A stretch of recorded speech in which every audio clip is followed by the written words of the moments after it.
Bisakah kemudian deeskalasi ini selesai dengan Dewan Keamanan PBB mengambil langkah?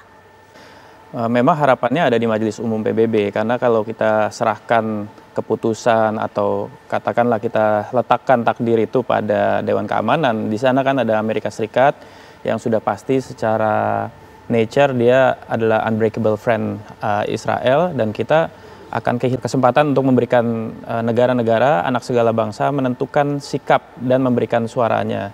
Sementara kita melihat sebenarnya terkait dengan upaya dukungan terhadap bangsa Palestina, warga Palestina itu relatif terbuka ketika kita letakkan itu di Majelis Umum General Assembly, karena kita lihat misalnya sejak tahun 2008, 2012 apalagi itu voting pattern atau pola vote dari negara-negara yang ada di Majelis Umum itu memang sebenarnya mayoritas lebih kental ya tendensi untuk memberikan dukungan kepada Palestina yang dalam situasi-situasi seperti sekarang itu memang sangat butuh pemihakan begitu.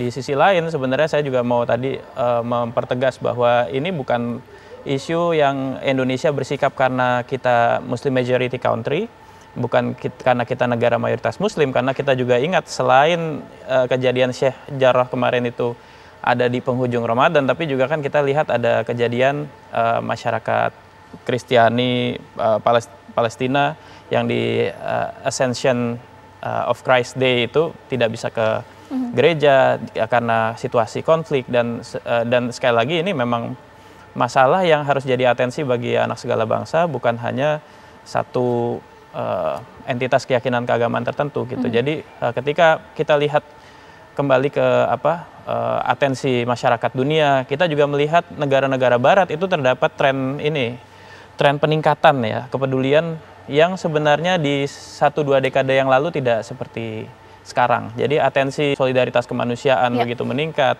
dan saya setuju kalau kemudian upaya pemerintah Indonesia mendorong ini ke Majelis Umum, karena disitulah ruang yang lebih tepat untuk satu isu yang memang jadi atensi banyak negara, bagi atensi banyak bangsa. Mas Arya sepakat tidak bahwa tidak bisa sekedar kemudian mengirimkan dengan segampang itu mengirimkan pasukan perdamaian. Yang bisa kita lakukan adalah mendorong dunia internasional atau PBB untuk menangani ini, begitu kan? Jadi betul bahwa instrumen yang paling bisa diharapkan, apalagi yang dilakukan oleh pemerintah, itu hanya instrumen diplomatik kalau kita bisa sebut seperti itu. Karena sebenarnya terkait dengan UN Humanitarian Intervention, terus kemudian peacekeeping operations, itu kan ada ketentuan-ketentuannya. Tapi yang perlu kita garis bawahi sebenarnya tadi kabar dari kawan kita bahwa pesimisme, putus asa itu sudah jadi bahasa sehari-hari masyarakat Gaza maupun tepi barat terhadap upaya-upaya internasional. Itu yang harus digarisbawahi untuk menjadi semangat bagi setiap negara untuk melakukan pendekatan diplomatik yang lebih efektif, karena seperti kita tahu kejadian di Sheikh Jarrah ini kan bukan satu kampung yang baru diusik gitu, tapi ini adalah bagian dari master plan yang sudah berlangsung 73 tahun dari 1948, dan itu berlangsung terus-menerus, jengkal demi jengkal, keluarga demi keluarga diusir, lalu kemudian rumah demi rumah diambil begitu. Jadi memang ini yang jadi concern adalah kabar dari kawan kita di Gaza tadi, apakah kemudian international presence itu bisa efektif menekan, karena kita juga tahu sebenarnya himbauan deeskalasi juga sudah ada dari UN bahwa kedua pihak harus menahan, tapi kan ternyata sampai dengan sekarang itu korban terus berjatuhan, serangan terus berjatuhan. Kalau tadi disebut ada roket dari Israel, sebenarnya dari Israel itu bukan roket, karena dia rudal, tapi lebih terkendali, lebih presisi, yang 1 kali 2 kali lontaran. Betul. Sangat banyak jatuh korban. Ini sar-prasar di sana juga sangat banyak rusak, dan saya kira semakin lambat proses gencatan senjata, semakin banyak pula korban berjatuhan. Jadi kita memang sedang menunggu bagaimana efektivitas dari setiap upaya diplomasi. Baik.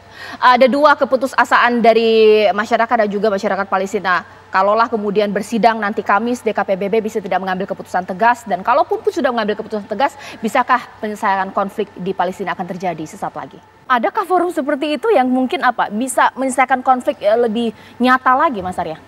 Saya kira dari kami bertiga sama ya, kita berharap ada kesempatan untuk seluruh negara, anak segala bangsa di Majelis Umum untuk bersikap. Karena memang tekanan kepada, katakanlah kita harapan kepada Amerika Serikat itu terlalu berat misalnya kalau kita bisa bilang untuk mencegah Amerika Serikat menggunakan veto. Kalau memang kita harus berharap hanya Dewan Keamanan. Dan sebenarnya ini pesan, saya kira pesan banyak negara adalah harapan kepada US untuk bersikap lebih lunak untuk kali ini, karena kan Joe Biden juga sebenarnya sudah menyatakan bahwa US foreign policy akan berbasis pendekatan hak asasi manusia, human rights based approach katanya begitu. Dan ini adalah masa yang baik untuk memulai kepercayaan. Katanya mau restoring US leadership di global, tapi kan ini yang kita tunggu sebenarnya, kepemimpinan baru yang lebih kuat tapi juga lebih berkeadilan saya kira. Baik.